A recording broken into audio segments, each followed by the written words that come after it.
Hola, ¿qué tal? Bienvenidos. En el marco del natalicio del expresidente Salvador Allende, que nace un 26 de junio de 1908, es que hoy abrimos esta conversación para revisar la figura histórica del expresidente Salvador Allende, su importancia, su simbolismo y también lo que trasunta con esperanzas hacia el futuro. Vamos a revisar la figura del expresidente con un historiador académico y socialista histórico. Voy a conversar con Patricio Quiroga Zamora. Él, dentro de su trabajo intelectual, ha escrito el libro La dignidad de América, el retorno de Salvador Allende, que es una mezcla de revisión histórica y de ensayo, y que es considerado uno de los mejores trabajos sobre Salvador Allende. ¿Qué tal, Patricio? ¿Cómo estás?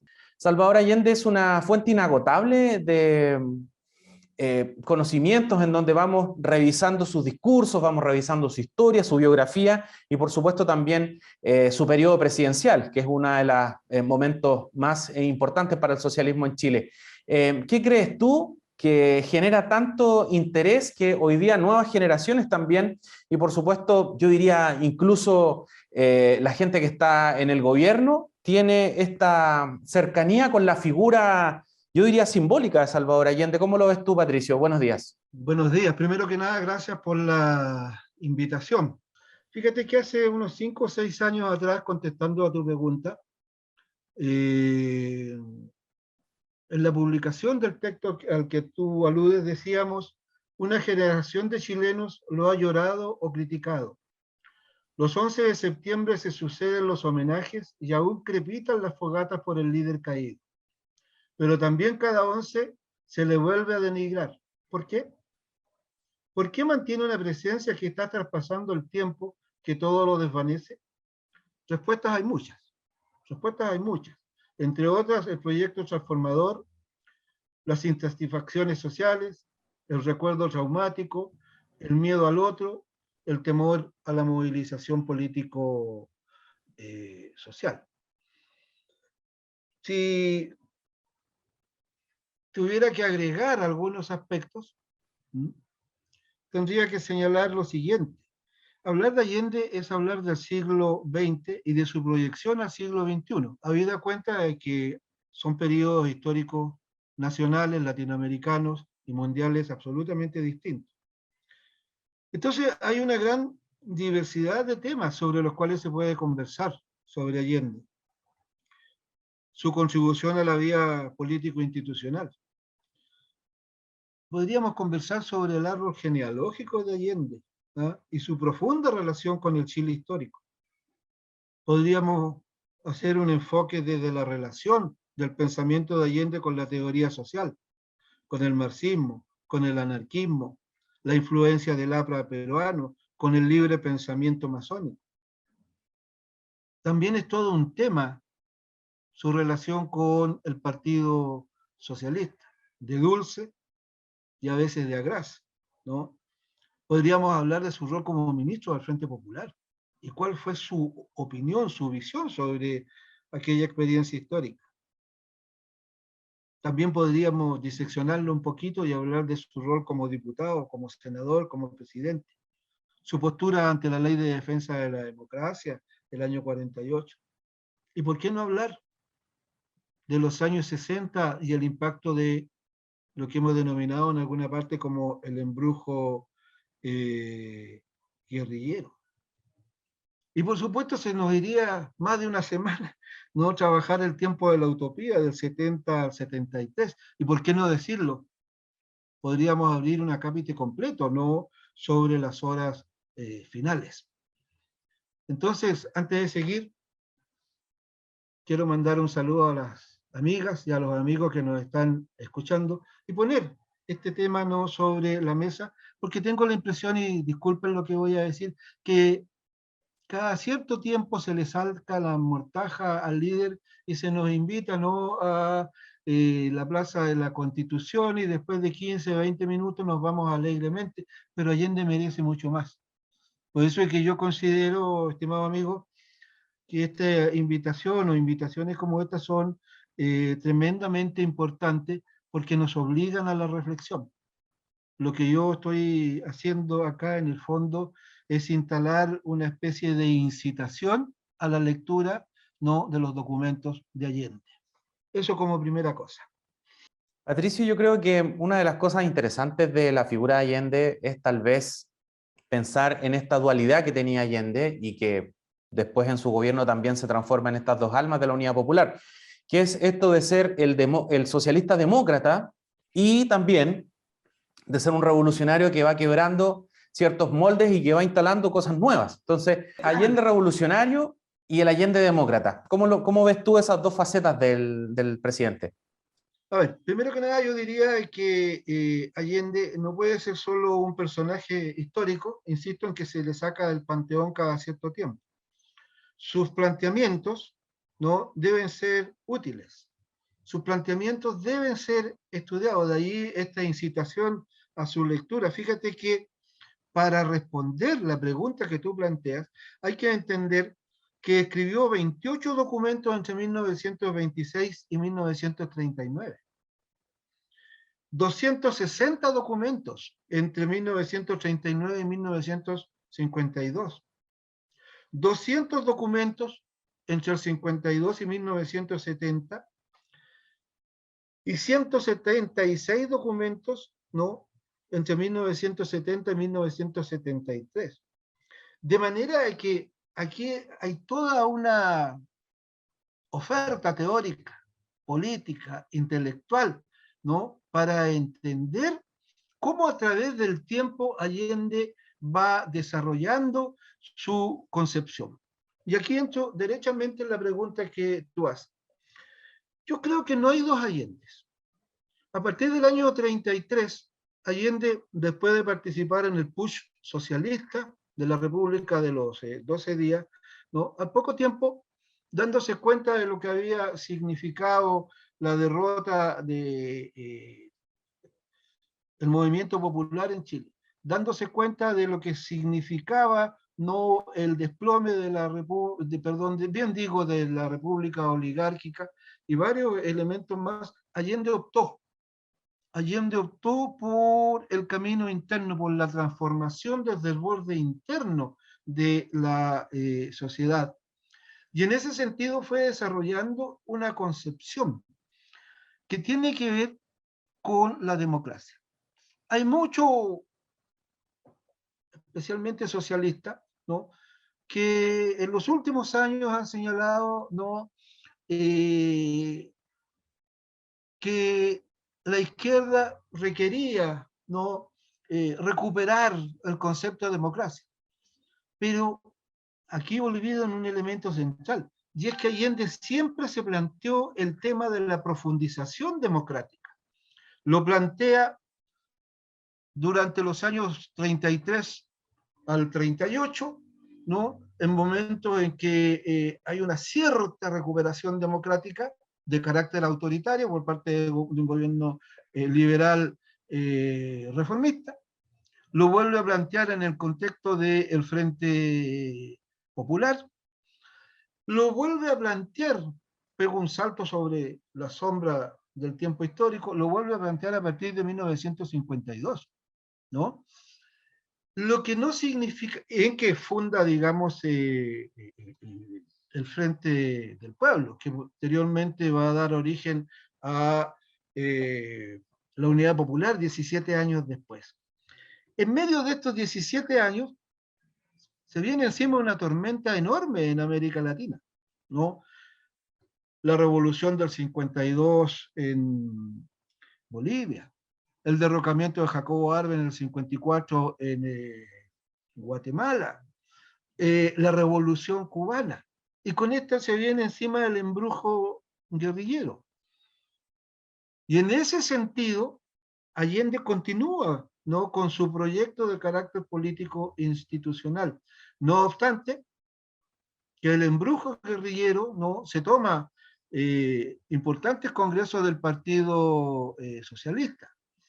Y Allende no abandona, ¿no?, su propuesta desde el año 52 para adelante, no obstante haber participado en la Tricontinental, no obstante haber participado en la OSPAL, la organización, ¿no?, de solidaridad para Asia, África y América Latina, no obstante haber estado en la presidencia de la OLAS, ¿no? No obstante haber saludado, ¿no?, a la reunión inaugural, ¿no?, del Tercer Mundo en Bandung, el año 56, 55, no obstante haberse hecho parte, ¿no?, de las resoluciones, ¿no?, de la Conferencia Panafricana de los Partidos Socialistas del año 51. Y aún más, hay un testimonio de esto del propio Guevara, que dice en un libro que le obsequia, y en el cual, como palabras de buena crianza, le señala a Salvador Allende que por otros medios busca lo mismo que yo. Dicho de otra manera, y con esto voy resumiendo esta pregunta que tú planteas, el año 68, todo lo que había sido el esfuerzo guerrillero en América Latina se detiene, es derrotado. Y fíjate, y aquí está la grandeza de Salvador Allende. Solo 3 años después, a partir de esta larga secuencia histórica que he mencionado, y sobre la cual no he profundizado, sobre la base de esta larga secuencia histórica, 3 años después de la derrota de las guerrillas, Salvador Allende no pone sobre la mesa el tema de la vía político-institucional, que desde mi punto de vista, independientemente de los otros aspectos sobre los cuales podemos conversar, es la tesis fundamental del pensamiento de Salvador Allende. Entonces, Allende no es que haya cabalgado entre dos vías, cabalgó siempre en una vía, y desde su particular visión del Chile de aquella época, es que apoyó en su fase de instalación, en su fase de desarrollo y en su fase de declinar a las guerrillas en Bolivia, en las cuales participaron contingentes socialistas, que finalmente, al abandonar la experiencia guerrillera producto de las derrotas que se habían dado, ¿no?, asumen, luego de profundas discusiones, ¿no?, las concepciones de la vía político-institucional. Y eso te explica por qué ese sector, ¿no?, desaparece como desaparece Allende.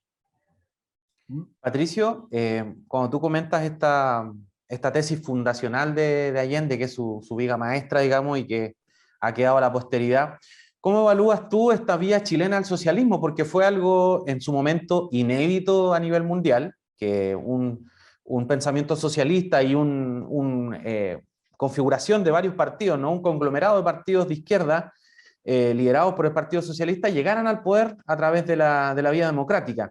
¿Cómo evalúas eso y cómo se retoma eso posteriormente desde los 90 en adelante hasta hoy? ¿Cómo lo ves tú que se ha ido retomando, ¿no? ¿Cuál es el valor simbólico y el valor político que tiene en su momento y cómo se ha ido recuperando con el paso del tiempo? Desde mi punto de vista, la gran contribución histórica de Salvador Allende al ideal democrático fue el enunciado de la vía político-institucional, también conocida en su tiempo como la segunda vía al socialismo. Su propuesta tuvo un impacto mundial, porque hasta ese momento todas las experiencias de transición al socialismo habían sido con las armas en la mano. Casos: la insurrección en Rusia, la guerra mundial, la Segunda Guerra Mundial, después de un corto periodo de desarrollo de las democracias populares, derivó en Checoslovaquia, en Hungría, ¿no?, en el socialismo. Si queremos discutir sobre la calidad, sobre las especificidades de ese socialismo, es otra cosa, ¿no? Pero en concreto ahí hay una segunda experiencia que con las armas en la mano se llega al socialismo. La otra experiencia es el de la guerra popular y prolongada en China, que se expande raudamente y ligerito toca el caso de Vietnam. Y finalmente, la otra experiencia, ¿no?, es la guerra de guerrillas, entendida como un método por parte de los cubanos. Y aquí hay un elemento central. Fíjate que cuando Allende plantea la vía político-institucional, no se conoce la obra de Gramsci, habidas excepciones en Chile, que ilumina sobre distintas vías de acceso al poder y que ilumina un elemento central que Allende lo trató, no en profundidad, pero que lo dejó enunciado, y es que su propuesta de vía político-institucional se basaba en el reconocimiento de la existencia de un tipo de Estado, el Estado integral, en el cual consenso y coerción se equilibran, y esos tipos de Estado, ¿no?, se dan en determinadas regiones del mundo en las cuales los sistemas políticos son sólidos. No vivíamos, ¿no?, periodos, digamos, de abierta dictadura. Entonces, el reconocimiento al carácter del Estado que hace Salvador Allende desde que visualizó, fíjate, en 1926, las características de la república oligárquica, luego del 38 para adelante visualiza un cambio de Estado a partir del 38, el capitalismo de Estado. Y entonces, después de la derrota guerrillera del 68, llega a la conclusión, ¿no?, que la vía político-institucional era lo adecuado para Chile, producto de su visión de los cambios en el Estado que se está produciendo en América Latina. Por eso que Allende, a mi juicio, es un visionario, es un hombre que mira hacia adelante. Hay muchos que dicen que no era teórico. No, él era un político, un conductor, pero era un conductor que tenía claro hacia dónde iba. Ahora, la vía político-institucional no solo se basaba en el reconocimiento de la existencia del Estado integral, sino además en un segundo elemento, que era la concepción de profundización de la democracia, que Allende la venía trabajando desde los años 40. Y allí es donde se está al debe, con todo el respeto que me merecen las generaciones que dirigieron las transiciones, no solo en Chile, sino en toda América Latina. Y es que no retomaron la vía político-institucional entendida como un proceso de profundización, ¿no?, democrática. Eso quedó estancado. Y posteriormente, producto de los cambios y la recomposición mundial del capitalismo a partir del 74, como que la reflexión teórica se perdió y el pensamiento de Allende quedó estancado. Algo de eso, algo de esa recuperación lo estoy viendo en el actual gobierno, por eso mis esperanzas, ¿no?, en que el allendismo vuelva a tomar su curso, especialmente porque el allendismo fue silenciado por razones de Estado. Aquí hay lo que yo denomino una amnesia histórica que silenció a Allende. ¿Por qué?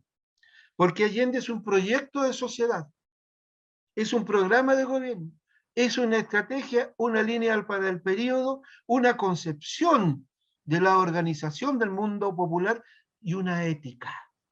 Aquí, detrás de esto, también hay una filosofía, una concepción del mundo. Entonces, es probable, ¿no?, que en los próximos años, ¿no?, logremos sacudirnos el remesón del año 74, de la recomposición mundial del capitalismo, que al imponer el pensamiento único neoliberal, trasladó parte de ese pensamiento único neoliberal con concepciones de carácter liberal y socialdemócrata que detuvieron la reflexión para el cambio social. Por eso me parece tan importante los planteamientos de estos últimos meses, ¿no?, de la generación que está dirigiendo este proceso, así como el planteamiento que hace el flamante presidente de Colombia, cuando dice, ¿no?, con escándalo para muchos de mi generación, que me lo han transmitido, cuando dice, vamos a desarrollar el capitalismo. Si eso es una vieja tesis de Marx. Hay que desarrollar el capitalismo con sus fuerzas productivas para generar las condiciones que nos permitan pegar los saltos hacia adelante. ¿Y no es lo que ha pasado en China? ¿No es lo que ha pasado en Vietnam? Y entonces, ¿hasta dónde nosotros estamos al debe, ¿no? Con esta apreciación que de una forma u otra no se instauró durante los últimos 30 años. Patricio, igual es importante repasar un hecho histórico reciente que yo diría generó muchos cambios y aceleró otros procesos que estaban bastante ralentizados, que es el 18 de octubre, el estallido social, y en donde la figura de Allende y algunas de sus frases clásicas, ¿no? y sus discursos más conocidos fueron también enarbolados y fueron rescatadas algunas ideas posterior a esto que empezó a cristalizar de manera espontánea también en estas conversaciones, cabildos que se hacían posterior a las marchas y a la protesta, sino que cuando ya empieza a cristalizar esto en cómo vamos hacia adelante después del estallido, y ahí es donde empieza a aparecer, ¿no? ¿Cómo ves tú esa conexión que hace la gente que protestó en el 18 de octubre, esta suerte de memoria colectiva chilena que rescata a Salvador Allende, entre otros, ¿no? También rescató cosas de los prisioneros, de la cultura popular, a Víctor Jara y a otros grandes de la izquierda y de la historia nacional, pero Allende también tuvo un lugar importante, yo diría, que también generó cierta mirada en la gente que protestó. ¿Cómo ves ese post 18 de octubre con ese recuerdo y con esa memoria colectiva que queda de Allende en la gente? Mira qué buena pregunta. Parto por lo siguiente, el que nace chicharra muere cantando. Eh, Acudí, ¿no?, a estos desbordes populares con un objetivo, ver qué quedaba del recuerdo de los viejos líderes, y me sorprendió mucho ver en viejos, en jóvenes, en mujeres, el retrato y la figura de Allende. Soy de una generación que el retrato de Allende se colgó detrás de las puertas para que nadie lo viera, frente a los allanamientos, ¿no?, frente a la conculcación de los derechos humanos. Entonces vi muchos recuerdos de Allende colgados detrás de, qué sé yo, una reparadora de calzado. Quedaban muchos recuerdos de Allende, por ejemplo, en Chiu Chiu, un bote por Allende que aún está presente, en los cerros veteados, por allá por el norte grande, aparecía un Allende. Y entonces volver a verlo en la magnitud en que lo vi, fue francamente impactante, impactante. Pero pareciera que este no es un fenómeno solo chileno, porque de un tiempo a esta parte se ha puesto de moda la lectura de Franz Fanon, un martinicano, padre de la independencia argelina. Ahí está, de vuelta, ahí están sus escritos, volviendo a leerse en el marco de los estudios postcoloniales. Mandela sigue presente, un viejo luchador de los 60, que no es el viejito dulce que todos miran, no, él estuvo preso porque era explosivista, él luchó con las armas en la mano por la recuperación, o por la creación, mejor dicho, de la democracia en Sudáfrica. He visto últimamente cómo ha reaparecido la figura en África de Agostinho Neto, y en el medio de las polémicas entre los palestinos, ahí está la figura de Arafat. Entonces, pareciera que estamos viviendo un momento, ¿no?, de recomposición teórica, filosófica, política, por una sencilla razón. Los cambios que se producen a partir de octubre de 1974, que coinciden en 2 meses con la derrota de la Unidad Popular en Chile, esos cambios de carácter neoliberal hoy día, en el contexto de una pandemia mundial y de una crisis mundial, ¿no?, que dio lugar además a 10 o 12 crisis simultáneas, nos están poniendo frente a un planeta que marcha prácticamente hacia la extinción. la subida de las aguas, el tema del calentamiento global, la falta del petróleo, las pestes nos inundan por todos lados. Entonces, en este contexto uno empieza a explicarse por qué un petro, pues. ¿Por qué la posibilidad de un Lula? ¿Por qué hay que apoyar al gobierno argentino? Entonces uno está viendo una reconfiguración, en este caso latinoamericana, y toda la reconfiguración que se está expresando en América Latina, fíjate, es a través de la vía político-institucional. Y entonces eso es lo que tenemos que aprender nosotros. Entender que la vía político-institucional implica la profundización de la democracia.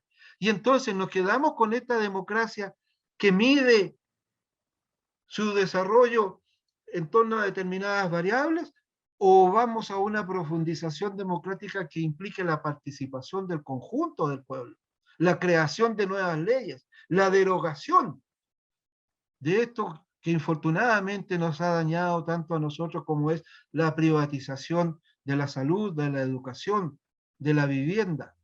Patricio, ¿ves en ese cambio, digamos, y en esa reconfiguración de la que tú hablas, que el proceso que está terminando, ¿no?, de escritura de una nueva constitución y tener un texto constitucional que probablemente pueda ser votado y aprobado en unos meses más, el 4 de septiembre, un día histórico además, va en esta línea, ¿no? Va en esta línea que tú comentas. ¿Crees que ese sería, digamos, uno de los puntos claves para ir avanzando y ir, digamos, consolidando este camino? Estimado amigo, ¿te fijas que partimos con Allende y estamos llegando hoy día, lo que significa A la nueva constitución. la actualidad del allendismo? Pues. Desde Allende llegamos acá, porque ¿qué es lo que se impone a la caída de Allende? La Constitución del 80. ¿Ah? Y esa Constitución ha sido una cárcel, una jaula para las aspiraciones democráticas, ¿no? El solo hecho que se derogue ese articulado que hablaba de la mantención y desarrollo del capitalismo, ¿no?, y que lo tire el Estado subsidiario y que lo dejemos de lado, abre las compuertas, airea al país, airea no solo a los sectores populares, puede airear incluso, ¿no?, a los sectores pudientes, porque pudiésemos tal vez entrar en un proceso de reconstrucción económica. ¿Por qué no plantearnos la posibilidad de reindustrializar el país? Y ahí tienen cabida todos. No en el marco socialdemócrata, sino en un marco de igual a igual, como fue entre los 45 y el 73, en que se sentaban en una misma mesa a dialogar, a conversar, trabajadores con sus centrales,